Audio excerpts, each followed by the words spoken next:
যুক্তরাষ্ট্র ও ইসরায়েলের হামলার জবাবে এবার আরও ভয়ঙ্কর পাল্টা আঘাতের ঘোষণা দিয়েছে ইরান। গত কয়েকদিন ধরে মার্কিন বোমারু বিমান এবং ইসরায়েলি যুদ্ধ বিমান ইরানের ওপর একের পর এক হামলা চালিয়ে যাচ্ছে। সামরিক ঘাঁটি, কমান্ড সেন্টার এবং ক্ষেপণাস্ত্র স্থাপনাগুলোকে লক্ষ্য করে চলছে অবিরাম বোমা বর্ষণ। একের পর এক বিস্ফোরণে কেঁপে উঠছে ইরানের বিভিন্ন শহর। কিন্তু আকাশে বোমার গর্জনের আড়ালে চুপচাপ নিজেদের পাল্টা আঘাতের প্রস্তুতি নিচ্ছিল ইরান। হঠাৎ করেই ইসরায়েলের বিভিন্ন শহরে বেজে ওঠে সাইরেন। আকাশে ছুটে আসে নতুন এক দফা ইরানি ব্যালিস্টিক ক্ষেপণাস্ত্র। মুহূর্তের মধ্যে সক্রিয় হয়ে ওঠে ইসরায়েলের শক্তিশালী বিমান প্রতিরক্ষা ব্যবস্থা। ইরানের ইসলামিক রিভলিউশনারি গার্ড কর্পস জানিয়েছে তারা এবার তাদের সবচেয়ে উন্নত ক্ষেপণাস্ত্রগুলোর কিছু ব্যবহার করেছে। এর মধ্যে রয়েছে খাইবার শেকান এবং কাদের ক্ষেপণাস্ত্র। ইরান বলছে বড় পরিসরের দীর্ঘস্থায়ী যুদ্ধের জন্য তারা ইতোমধ্যেই তাদের অস্ত্র ভাণ্ডার প্রস্তুত করেছে। ভারী ব্যালিস্টিক ও ক্রুজ ক্ষেপণাস্ত্র, ড্রোন এবং আক্রমণকারী নৌযান সবই প্রস্তুত রয়েছে। বিশ্লেষকদের মতে ইরানের সাম্প্রতিক হামলা অত্যন্ত পরিকল্পিত। কিছু ক্ষেপণাস্ত্র আকাশে অত্যন্ত দ্রুত গতিতে উড়ে যায়, আবার কিছু মাঝপথে দিক পরিবর্তন করতে পারে। এই কৌশলের লক্ষ্য একটাই, ইসরায়েলের বহুস্তর প্রতিরক্ষা ব্যবস্থা ভেঙে ফেলা। আর কিছু ক্ষেত্রে সেই পরিকল্পনা সফলও হচ্ছে। কিছু ক্ষেপণাস্ত্র প্রতিরক্ষা ব্যবস্থা ভেদ করে লক্ষ্যবস্তুতে আঘাত হানছে। ইরানের বক্তব্য অনুযায়ী তাদের কিছু ক্ষেপণাস্ত্রে ক্লাস্টার বা গুচ্ছ ওয়ারহেড ব্যবহার করা হয়েছে। এসব ওয়ারহেড লক্ষ্যবস্তুতে পৌঁছানোর পর খুলে গিয়ে বড় এলাকায় ছোট ছোট বিস্ফোরক ছড়িয়ে দেয়। ফলে একই সঙ্গে বহু স্থানে বিস্ফোরণ ঘটে। এতে প্রতিরক্ষা ব্যবস্থা দিয়ে সবগুলো বিস্ফোরক আটকানো প্রায় অসম্ভব হয়ে পড়ে। এদিকে যুক্তরাষ্ট্র ও ইসরায়েলের দাবি, গত 28 ফেব্রুয়ারি থেকে তারা ইরানের ওপর 6000-এর বেশি লক্ষ্যবস্তুতে হামলা চালিয়েছে। তাদের মতে এসব হামলায় ইরানের ক্ষেপণাস্ত্র ও ড্রোন স্থাপনাগুলোর বড় অংশ ধ্বংস হয়ে গেছে। কিন্তু বাস্তবতা বলছে অন্য কথা। প্রতিটি নতুন হামলার পরও ইরান দেখিয়ে দিচ্ছে যে তাদের হাতে এখনও শক্তিশালী অস্ত্র ভাণ্ডার রয়েছে। তারা এখনও বড় ধরনের ক্ষতি করার সক্ষমতা রাখে। ইরান এবার আরও ভারী ক্ষেপণাস্ত্র ব্যবহারের হুমকি দিয়েছে। দেশটির ইসলামিক রিভলিউশনারি গার্ডস বা IRGCর এক শীর্ষ কমান্ডার জানিয়েছেন এখন থেকে ইরান 1000 কেজি বা তার বেশি ওজনের বিস্ফোরক বহন করতে পারে এমন ক্ষেপণাস্ত্র ব্যবহার করতে পারে। এখন পর্যন্ত ইরান যেসব ক্ষেপণাস্ত্র ব্যবহার করেছে সেগুলোর বেশিরভাগই ছিল 1000 কেজির কম ওজনের বোমাবাহী। কিন্তু নতুন ঘোষণার মাধ্যমে ইরান জানিয়ে দিল আগামী দিনে আরও শক্তিশালী ও ভারী বিস্ফোরকযুক্ত ক্ষেপণাস্ত্র ব্যবহারের পথে তারা এগোতে পারে। রিভলিউশনারি গার্ডসের শীর্ষ কমান্ডার ব্রিগেডিয়ার জেনারেল মজিদ মোসাভি এই ঘোষণা দেন। তিনি বলেন, নতুন এই কৌশল কার্যকর হলে প্রতিটি ক্ষেপণাস্ত্রের বিস্ফোরণের এলাকা, আঘাতের ক্ষমতা এবং ধ্বংসের মাত্রা আগের চেয়ে অনেক বেশি হবে। অনেক ক্ষেত্রে তা দ্বিগুণেরও বেশি হতে পারে। যুক্তরাষ্ট্র ও ইসরায়েলের চলমান হামলার মধ্যে ইরানের এই ঘোষণা এসেছে। ফলে বিশ্লেষকরা বলছেন এটি মূলত আরও শক্ত প্রতিশোধমূলক হামলার প্রস্তুতিরই ইঙ্গিত।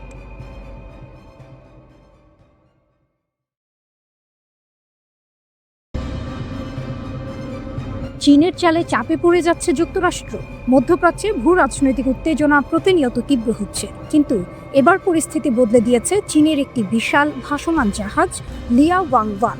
ওমান সাগরে অবস্থান করা এই জাহাজের ভেতরে রয়েছে একাধিক নজরদারি এবং গোয়েন্দা প্রযুক্তি, যা মার্কিন যুক্তরাষ্ট্র, ইসরায়েল এবং উপসাগরীয় দেশগুলোর সামরিক কর্মকাণ্ড নজরদারি করতে সক্ষম।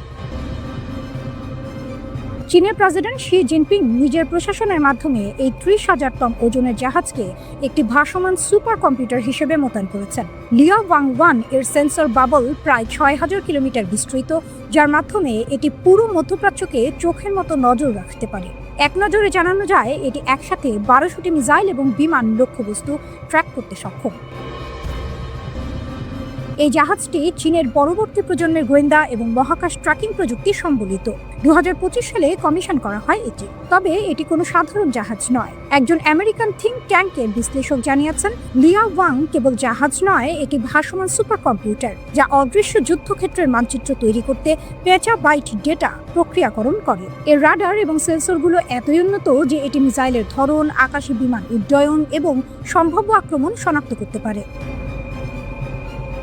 এখন ইরান সহজেই শত্রু দেশগুলোর কার্যক্রম এবং হামলার পরিকল্পনা পর্যবেক্ষণ করতে পারছে। এটি একটি অত্যন্ত শক্তিশালী সমরাষ্ট্র নজরদারি। হরমুজ প্রণালীর 6000 কিলোমিটার জুড়ে মোতায়েন এই জাহাজটি শুধু নজর রাখছে না, যুদ্ধের সময় ইরানের কৌশলও বদলে দিতে পারে।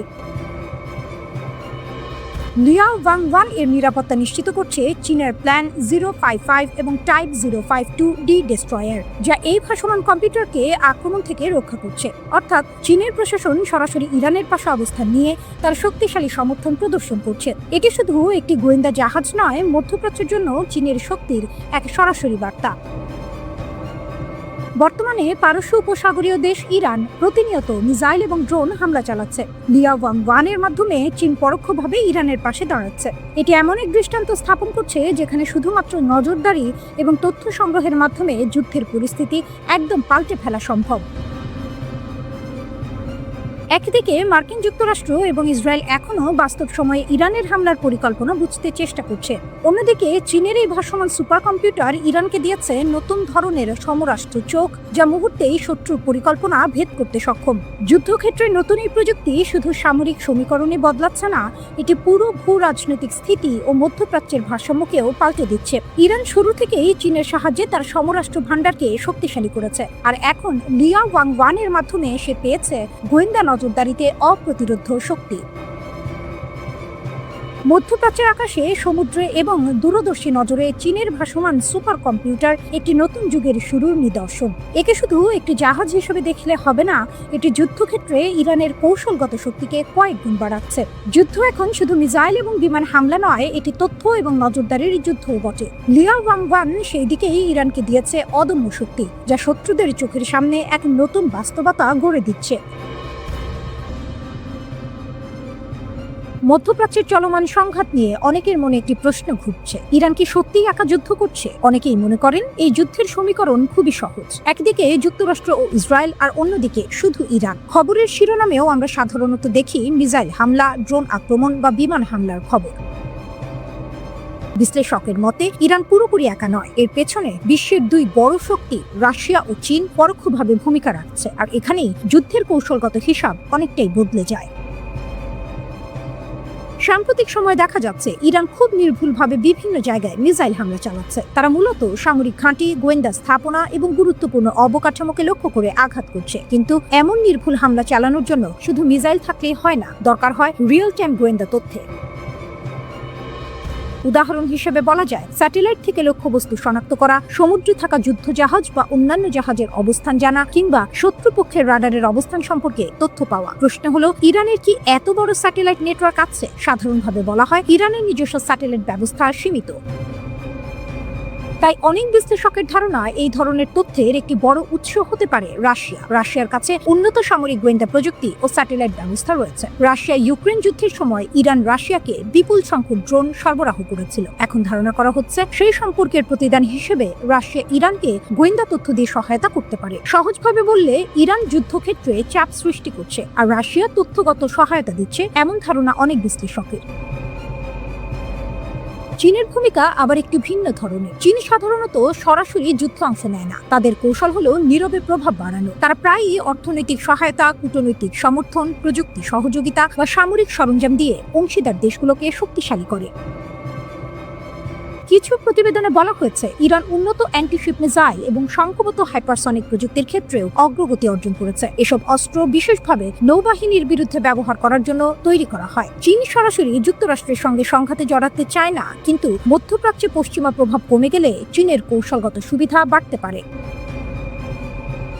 অনেক বিশ্লেষক এই সংঘাতকে একটি স্তর ভিত্তিক শক্তির কাঠামো হিসেবেও ব্যাখ্যা করেন। নিচের স্তরে রয়েছে বিভিন্ন আঞ্চলিক সশস্ত্র গোষ্ঠী ও মিলিশিয়া, তার উপরে রয়েছে ইরান, আর এর উপরে বড় শক্তি হিসেবে রয়েছে রাশিয়া ও চীন। অর্থাৎ এই যুদ্ধ শুধু একটি দেশের লড়াই নয়, বরং বড় শক্তিগুলোর পরোক্ষ প্রতিযোগিতার অংশ। এই সংঘাতের প্রভাব শুধু যুদ্ধক্ষেত্রে সীমাবদ্ধ নেই, অর্থনীতি ও ভূ রাজনীতিতেও এর প্রভাব পড়ছে। জ্বালানি বাজারেও বড় পরিবর্তনের ইঙ্গিত দেখা যাচ্ছে। একসময় অনেক দেশকে রাশিয়ার তেল না কিনতে বলা হয়েছিল, কিন্তু এখন দেখা যাচ্ছে অনেক দেশ আবার সেই তেল কিনতে আগ্রহ দেখাচ্ছে। সব মিলিয়ে অনেক বিশ্লেষকের ধারণা এই যুদ্ধ শেষ হলেও বিশ্ব রাজনীতি আগের মতো থাকবে না। নতুন একটি ভূ রাজনৈতিক বাস্তবতা তৈরি হচ্ছে, আর সেই নতুন বাস্তবতার গল্প শুধু ওয়াশিংটন বা তেল আবিব নয়, তেহরান, বেইজিং এবং মস্কো লিখছে। প্রতিশোধের অভিযানে মার্কিন বাহিনীর বড় ক্ষতির দাবি ইরানের। ইরানের খাতাম আল আনবিয়া সেন্ট্রাল হেডকোয়ার্টার্সের মুখপাত্র জানিয়েছেন, প্রতিশোধমূলক সামরিক অভিযানে মার্কিন বাহিনীর বড় ধরনের ক্ষয়ক্ষতি হয়েছে। তার মতে, ইরানের সশস্ত্র বাহিনীর এই অভিযানে যুক্তরাষ্ট্রের সামরিক স্থাপনা ও সৈন্যরা ব্যাপকভাবে ক্ষতিগ্রস্ত হয়েছে। মুখপাত্র জানান, 24 ঘন্টায় মধ্যপ্রাচ্যের বিভিন্ন স্থানে থাকা মার্কিন সামরিক ঘাঁটিতে শক্তিশালী হামলা চালানো হয়েছে। তেহরানের দাবি, এসব হামলায় 2 শতাধিক মার্কিন সেনা নিহত অথবা আহত হয়েছে। এই হামলাগুলো অপারেশন ট্রু প্রমিস 4 এর অংশ হিসেবে চালানো হয়েছে। এতে যুক্তরাষ্ট্রের সামরিক অবকাঠামো ও গুরুত্বপূর্ণ সরঞ্জামের অপূরণীয় ক্ষতি হয়েছে বলেও তিনি উল্লেখ করেন। ইরানের দেয়া তথ্য অনুযায়ী পারস্য উপসাগরীয় অঞ্চলে থাকা যুক্তরাষ্ট্রের ইউনাইটেড স্টেটস 5th ফ্লিট এ হামলায় অন্তত 21 জন মার্কিন সেনা নিহত হয়েছে। এছাড়া আরও অনেক সেনা গুরুতর আহত হয়ে চিকিৎসাধীন রয়েছে। এছাড়াও সংযুক্ত আরব আমিরাতে অবস্থিত আল-ধাফরা এয়ারবেস বিমান ঘাঁটিতে চালানো হামলায় প্রায় 200 জন মার্কিন সেনা হতাহত হয়েছে বলে দাবি করেছে ইরান। শুধু সামরিক ঘাঁটি নয়, পারস্য উপসাগরের উত্তর অংশে যুক্তরাষ্ট্রের মালিকানাধীন একটি তেলবাহী ট্যাঙ্কারেও হামলা চালিয়েছে ইরানি বাহিনী। তাদের দাবি, এই হামলাটিও সফলভাবে সম্পন্ন হয়েছে। এর আগে গত 28 ফেব্রুয়ারি ইরানের সর্বোচ্চ নেতা আলী খামেনি এবং কয়েকজন জ্যেষ্ঠ সামরিক কমান্ডারকে হত্যার পর যুক্তরাষ্ট্র ও ইসরায়েল ইরানের বিরুদ্ধে সামরিক অভিযান শুরু করে। ইরান বলছে, সাম্প্রতিক হামলাগুলো সেই অভিযানের সরাসরি পাল্টা জবাব। এই প্রতিক্রিয়ায় ইরানের সশস্ত্র বাহিনী দখলকৃত অঞ্চল এবং প্রতিবেশী দেশগুলোতে থাকা মার্কিন ও ইসরায়েলি লক্ষ্যবস্তুতে একযোগে ক্ষেপণাস্ত্র ও ড্রোন হামলা চালায়। খাতাম আল আনবিয়া সদর দপ্তর জানিয়েছে, ইরানের বিভিন্ন সামরিক ইউনিটের অপারেশন পরিকল্পনা ও সমন্বয়ের দায়িত্ব তাদের উপরই থাকে। তাদের দাবি, প্রতিশোধমূলক এইসব আক্রমণ অত্যন্ত সুপরিকল্পিতভাবে পরিচালনা করা হয়েছে। ভূখণ্ড ব্যবহার করতে দিলেই হামলা, প্রতিবেশী দেশগুলোকে ইরানের কড়া হুঁশিয়ারি। প্রতিবেশী দেশগুলোর উদ্দেশ্যে এবার কঠোর বার্তা দিয়েছে ইরান। তেহরান স্পষ্ট করে বলেছে, আঞ্চলিক কোনো দেশ যদি ইরানের শত্রুদের নিজেদের ভূখণ্ড ব্যবহার করতে দেয়, তাহলে সেই দেশগুলোর ওপরেও হামলা চালানো হতে পারে এবং এমন আক্রমণ অব্যাহত থাকবে। এই হুঁশিয়ারি দিয়েছেন ইরানের কট্টরপন্থী বিচার বিভাগের প্রধান ও অন্তর্বর্তীকালীন নেতৃত্ব পরিষদের সদস্য গোলাম হোসেন মোহসেনি।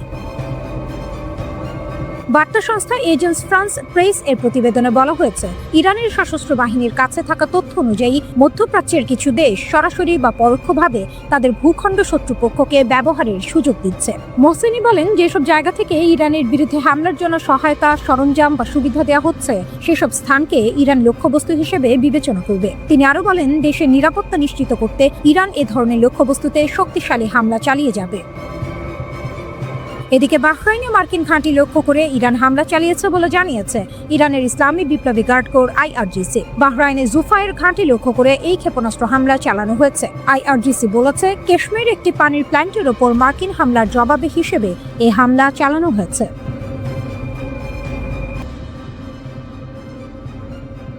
মার্কিন ঘাঁটিতে হামলায় ইরানকে কি তবে গোয়েন্দা তথ্য দিচ্ছে রাশিয়া?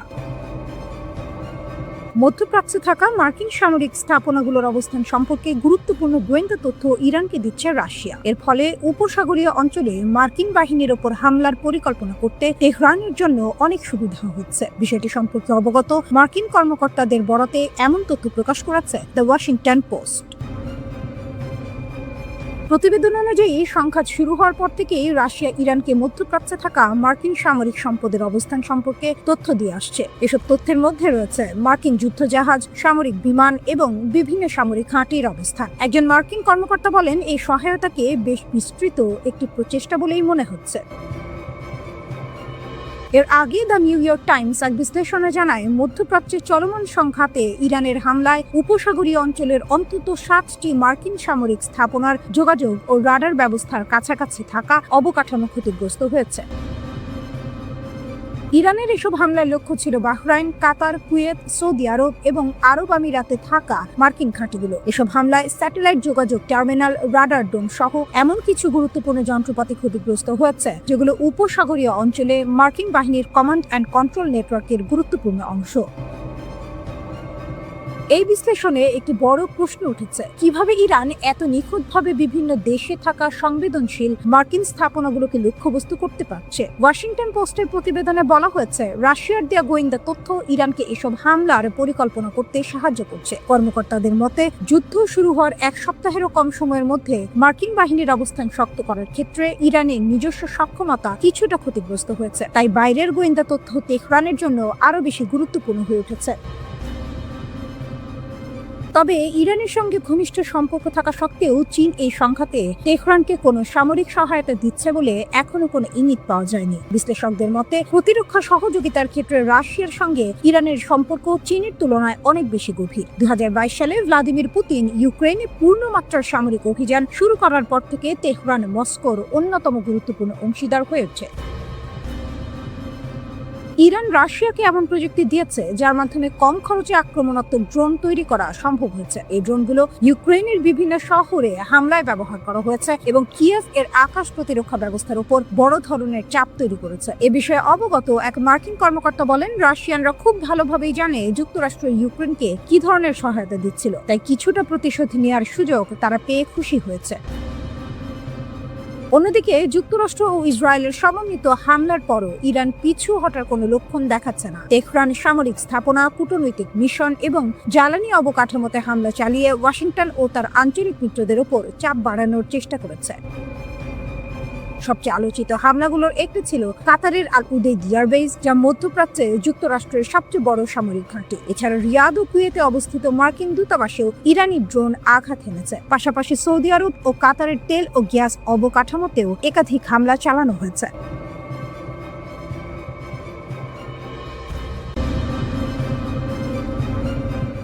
মিসাইলের গর্জন, সাইরেনের শব্দ আর আতঙ্কে জমে থাকা নিঃশ্বাস, সব মিলিয়ে ইসরায়েল যুক্তরাষ্ট্রের জন্য বিস্ফোরক বাস্তবতা। এবার লক্ষ্য কাতার আর কেন্দ্রবিন্দুতে বিশ্বের অন্যতম গুরুত্বপূর্ণ সামরিক ঘাঁটি।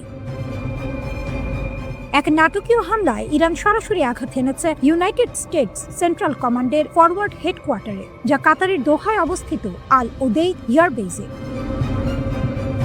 এই ঘাঁটি পুরো মধ্যপ্রাচ্যে যুক্তরাষ্ট্রের সামরিক শক্তির মূল কেন্দ্র। কাতারের প্রতিরক্ষা মন্ত্রণালয় জানিয়েছে, ইরান থেকে 2টি ব্যালিস্টিক ক্ষেপণাস্ত্র ছোড়া হয়। এর মধ্যে একটি আকাশ প্রতিরক্ষা ব্যবস্থার মাধ্যমে ধ্বংস করা হয়, অন্যটি ঘাঁটির ভেতরে গিয়ে পড়ে। কিন্তু ক্ষয়ক্ষতির পরিমাণ ঠিক কতটা তা এখনো স্পষ্ট নয়।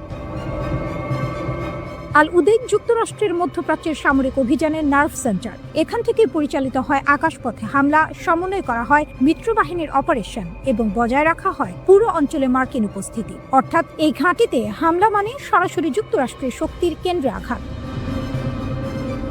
অত্যাধুনিক সমরাষ্ট্রে সজ্জিত ইরানের অস্ত্র ভাণ্ডার, এর শক্তিশালী ব্যালিস্টিক মিসাইলের মোকাবিলা করতে তাদের ক্ষেপণাস্ত্র ভাণ্ডার এবং উৎপাদন কেন্দ্র চিহ্নিত করে তা ধ্বংস করাই এখন মূল লক্ষ্য আমেরিকার। কিন্তু কাজটা অত সহজ নয়। এর কারণ হলো ইরানের ভূগর্ভস্থ মিসাইল সিটি। আমেরিকার নজরদারি উপগ্রহ এবং ড্রোনের চোখ এড়াতে ইরান এক অভিনব ভৌগোলিক কৌশল ব্যবহার করছে। মাটির প্রায় 500 মিটার নিচে গোপনে একটা আস্ত শহর তৈরি করেছে ইরান। সেখানেই মজুদ থাকে তাদের সমরাস্ত্র। আন্তর্জাতিক সংবাদ মাধ্যমের রিপোর্ট অনুযায়ী ইরানের জাগ্রস এবং আলবোর্স পর্বতের গভীরে কোনো অজানা লোকেশনেই অবস্থিত এই শহর। সাধারণ মিসাইল বা এয়ার স্ট্রাইকে এই শহর ধ্বংস করা সম্ভব নয়। ইরানের ব্যালিস্টিক মিসাইল শক্তি এখন বিশ্বের অন্যতম শক্তিশালী হিসেবে ধরা হয়। 2019 সালে যুক্তরাষ্ট্রের ডিফেন্স ইন্টেলিজেন্স এজেন্সি নিজেই জানিয়েছিল, পুরো পশ্চিম এশিয়ায় ইরানের কাছে সবচেয়ে বড় এবং সবচেয়ে বৈচিত্র্যময় ব্যালিস্টিক ক্ষেপণাস্ত্রের ভাণ্ডার রয়েছে। সহজভাবে বললে, ইরানের কাছে শুধু বেশি সংখ্যক মিসাইলই নেই, বরং বিভিন্ন ধরনের ভিন্ন ভিন্ন ক্ষমতার মিসাইলও আছে। এই বিশাল মিসাইল ভাণ্ডারই এখন ইরানের সবচেয়ে বড় শক্তি, আর এই শক্তিকেই তারা ব্যবহার করছে তাদের শক্তিশালী প্রতিপক্ষের বিরুদ্ধে প্রধান অস্ত্র হিসেবে।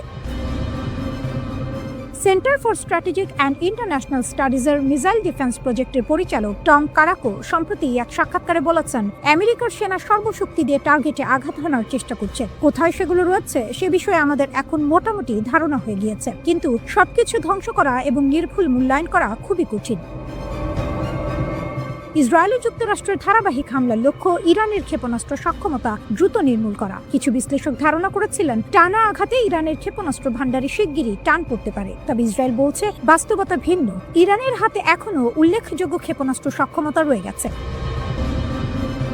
ইসরায়েলি সেনাবাহিনীর মুখপাত্র ব্রিগেডিয়ার জেনারেল এফি ডেফরিন এক ব্রিফিংয়ে বলেন, ইরানের হাতে এখনো উল্লেখযোগ্য সক্ষমতা রয়েছে।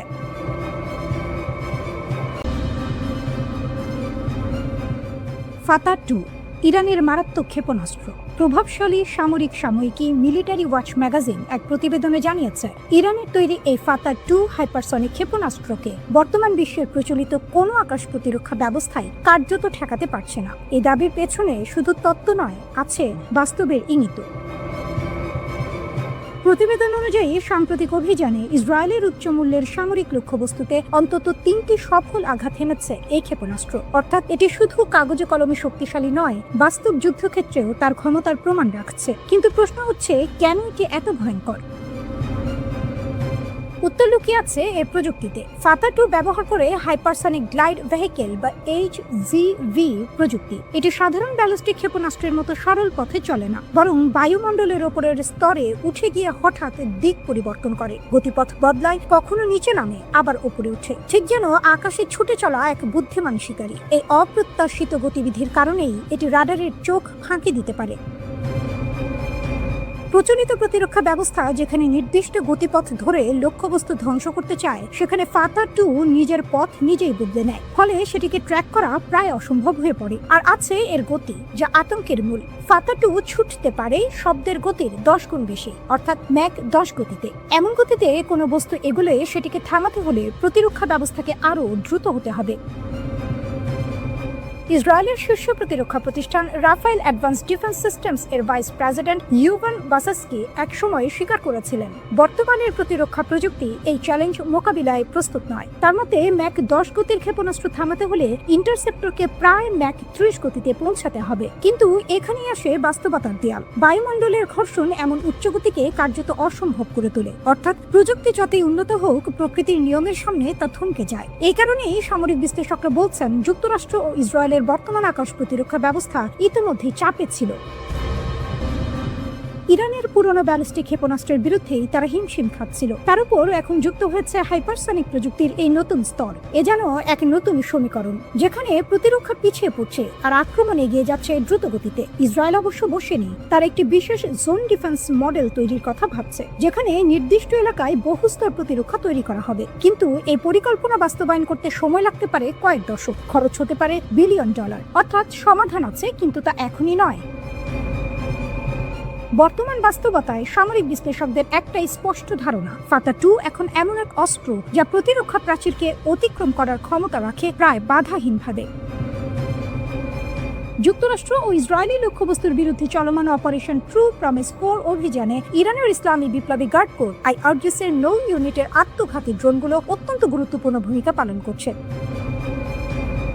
যুদ্ধের চতুর্থ দিনে একটি বিশেষ কৌশলগত পরিবর্তন লক্ষ্য করা গেছে, যেখানে IRGC-র অ্যারোস্পেস ফোর্স এবং নেভি ইউনিটের মধ্যে সুনির্দিষ্ট দায়িত্ব ভাগ করে দেওয়া হয়েছে। প্রাপ্ত তথ্যানুযায়ী পারস্য উপসাগরীয় অঞ্চলে অবস্থিত মার্কিন সামরিক ঘাঁটিগুলোতে আঘাত হানার মূল দায়িত্ব এখন IRGC নেভির ওপর ন্যস্ত করা হয়েছে।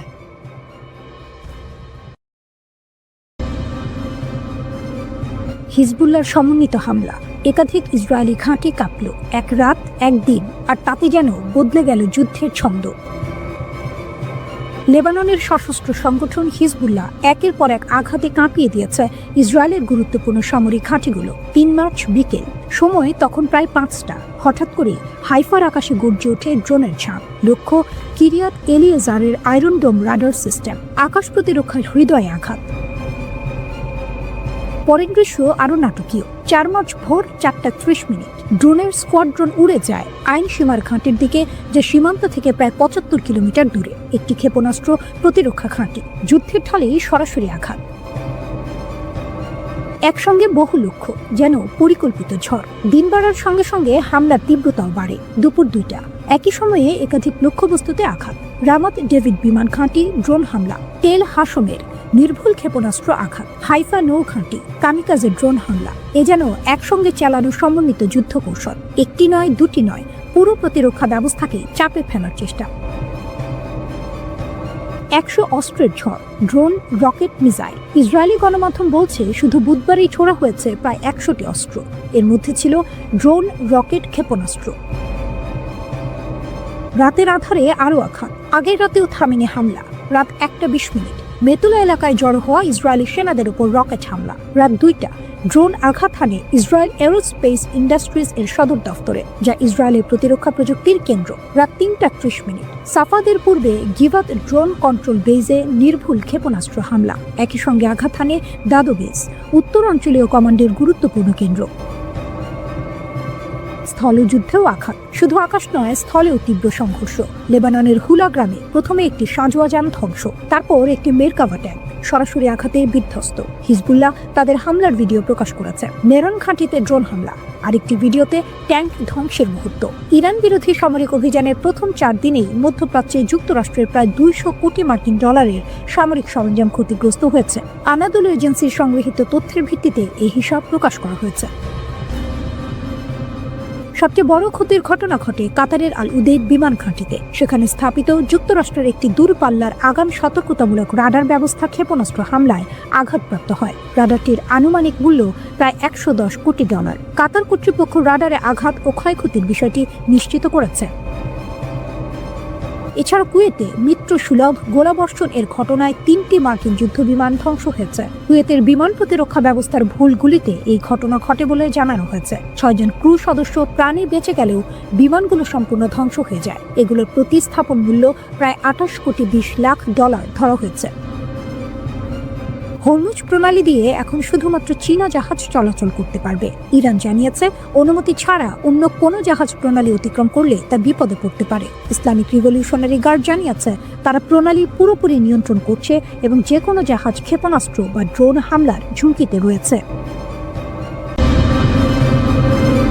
অবিশ্বাস্য এক দাবি করেছে Islamic Revolutionary Guard Corps IRGC। তাদের ভাষ্য, পারস্য উপসাগরের সীমানা পেরিয়ে এবার তারা সরাসরি ভারত মহাসাগরে থাকা একটি মার্কিন ডেস্ট্রয়ারে আঘাত এনেছে। IRGC জানিয়েছে এই হামলায় ব্যবহার করা হয়েছে 2টি শক্তিশালী অস্ত্র। একটি হলো গাদার 380 ব্যালিস্টিক ক্ষেপণাস্ত্র, অন্যটি তালাইয়ে ক্রুজ মিসাইল। গাদার 380 একটি মাঝারি পাল্লার ব্যালিস্টিক মিসাইল। এর সর্বোচ্চ পাল্লা প্রায় 2000 কিলোমিটার, অর্থাৎ এটি দূরবর্তী লক্ষ্যবস্তুতে আঘাত হানতে সক্ষম। অন্যদিকে তালাইয়ে ক্রুজ মিসাইলের পাল্লা প্রায় 1000 কিলোমিটার। সবচেয়ে ভয়ঙ্কর বিষয়, এটি মাঝপথেই নিজের লক্ষ্য পরিবর্তন করতে পারে। মানে শত্রু যদি ভাবেও যে আক্রমণ এড়িয়ে গেছে, তবুও শেষ মুহূর্তে সেটি ফিরে আসতে পারে। সামরিক বিশ্লেষকদের মতে এই হামলার আসল গুরুত্ব অন্য জায়গায়। ভারত মহাসাগরের মতো দূরবর্তী এলাকায় গিয়ে মার্কিন নৌবাহিনীকে টার্গেট করা এটি স্পষ্ট এক বার্তা। বার্তাটি হলো ইরান এখন শুধু নিজের আশপাশে নয়, দূর সমুদ্রেও যুক্তরাষ্ট্রের উপস্থিতিকে চ্যালেঞ্জ করতে প্রস্তুত। IRGCর দাবি অনুযায়ী হামলার সময় মার্কিন ডেস্ট্রয়ারটি একটি ট্যাঙ্কার থেকে জ্বালানি নিচ্ছিল, অর্থাৎ এটা ছিল সবচেয়ে দুর্বল মুহূর্ত। ঠিক সেই সময়ে আঘাত হানা হয়েছে।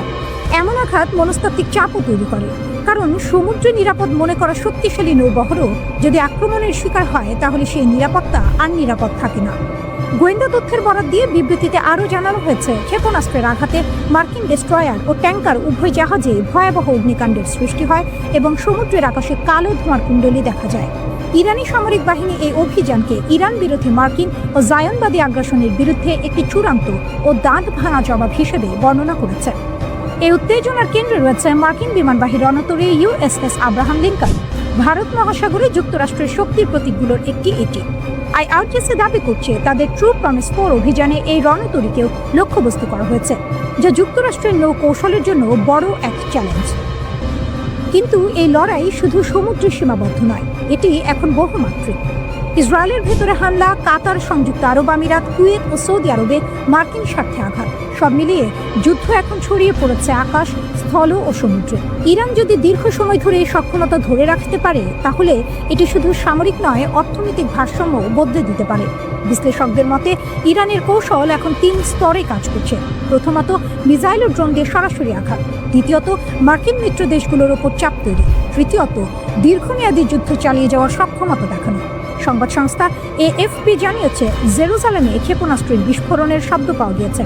তার আগে সতর্ক করতে ইসরায়েলের প্রতিরক্ষা বাহিনী শহরের বিভিন্ন অংশে ইয়ার রেইডের সাইরেন বাজায়। বাসিন্দাদের অনেকে বাংকারে আশ্রয় নেন বলে জানা গিয়েছে। ইরানের সরকারি সংবাদ মাধ্যমের প্রতিবেদনে তাদের এক নৌবাহিনীর কমান্ডারকে উদ্ধৃত করে বলা হয়েছে, যুদ্ধের শুরু থেকে এখনো পর্যন্ত 10টিরও বেশি জাহাজ এবং ট্যাঙ্কারকে লক্ষ্য করে হামলা চালিয়েছে IRGC।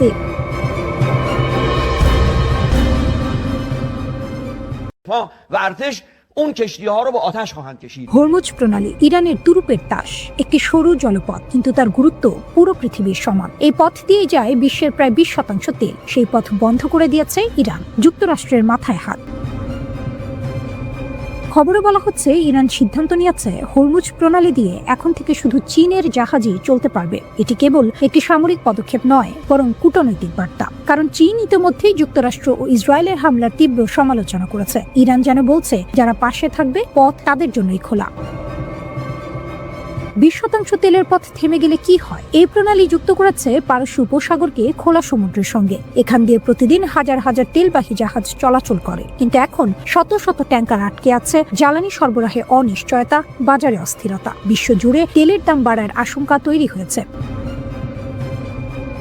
আইআরজিসির ঘোষণা, সবকিছু আমাদের নিয়ন্ত্রণে। ইরানের শক্তিশালী বাহিনী Islamic Revolutionary Guard Corps IRGC বলছে, হরমুজ প্রণালী এখন সম্পূর্ণ আমাদের নিয়ন্ত্রণে। তাদের সতর্কবার্তা আরো ভয়ঙ্কর। কোন জাহাজ প্রবেশ করলে মিসাইল হামলা হতে পারে, ড্রোন আক্রমণ হতে পারে। অর্থাৎ এই জলপথ এখন কার্যত একটি যুদ্ধক্ষেত্র। উপসাগরীয় দেশগুলো চাপে। এই পথের উপর নির্ভর করে আরব আমিরাত, কাতার। তাদের জ্বালানি রপ্তানি এখন ঝুঁকিতে। বিশেষ করে এশিয়ার দেশগুলো বড় ধাক্কা খেতে পারে। হরমুজ প্রণালী পারস্য উপসাগরের বন্দরগুলোকে উন্মুক্ত সমুদ্রের সঙ্গে যুক্ত করে। বিশ্বের মোট তেলের প্রায় 20% এই পথে আসে, যা চীন ও ভারতের মতো এশিয়ার বাজারে পৌঁছায়। রুট বন্ধ থাকলে বৈশ্বিক জ্বালানি সরবরাহে বড় ধরনের অস্থিরতা তৈরি হতে পারে। চীন সব পক্ষকে প্রণালীতে নিরাপত্তা বজায় রাখতে আহ্বান জানিয়েছে এবং তার জ্বালানি নিরাপত্তা নিশ্চিত করতে প্রয়োজনীয় ব্যবস্থা নেবে। এর আগে ইরানে যুক্তরাষ্ট্র ও ইসরায়েলের বিমান হামলা নিন্দা জানিয়েছে চীন।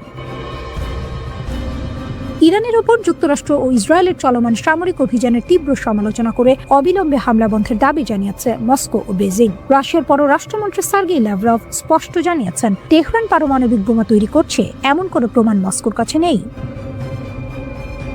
চীন এই যৌথ হামলাকে আন্তর্জাতিক স্থিতিশীলতার জন্য হুমকি হিসেবে অভিহিত করে অবিলম্বে সামরিক অভিযান স্থগিত করার আহ্বান জানিয়েছে। চীনা পররাষ্ট্রমন্ত্রী ওয়াং ই তার ইসরায়েলি সমকক্ষ গিডিয়ন সার এর সঙ্গে এক ফোন আলাপে বলেন যে যখন ওয়াশিংটন ও তেহরানের মধ্যে আলোচনা ইতিবাচকভাবে এগোচ্ছিল, ঠিক তখনই এই সামরিক হস্তক্ষেপ শান্তি প্রক্রিয়াকে বাধাগ্রস্ত করেছে। ইরান হরমুজ প্রণালী বন্ধ ঘোষণা করেছে। তেহরানের পক্ষ থেকে হুঁশিয়ারি দিয়ে বলা হয়েছে, কোনো জাহাজ প্রণালী পার হওয়ার চেষ্টা করলে রিভলিউশনারি গার্ড ও নৌবাহিনী সেটিকে লক্ষ্যবস্তু করবে। জ্বালানি বাজার পর্যবেক্ষণ ও গবেষণা প্রতিষ্ঠান কেপলার জানিয়েছে, ইরানে যুক্তরাষ্ট্র ও ইসরায়েলি বাহিনীর হামলা শুরুর পর থেকে কৌশলগতভাবে অত্যন্ত গুরুত্বপূর্ণ হরমুজ প্রণালীতে জ্বালানি তেলের ট্যাঙ্কার চলাচল 90% কমে গেছে।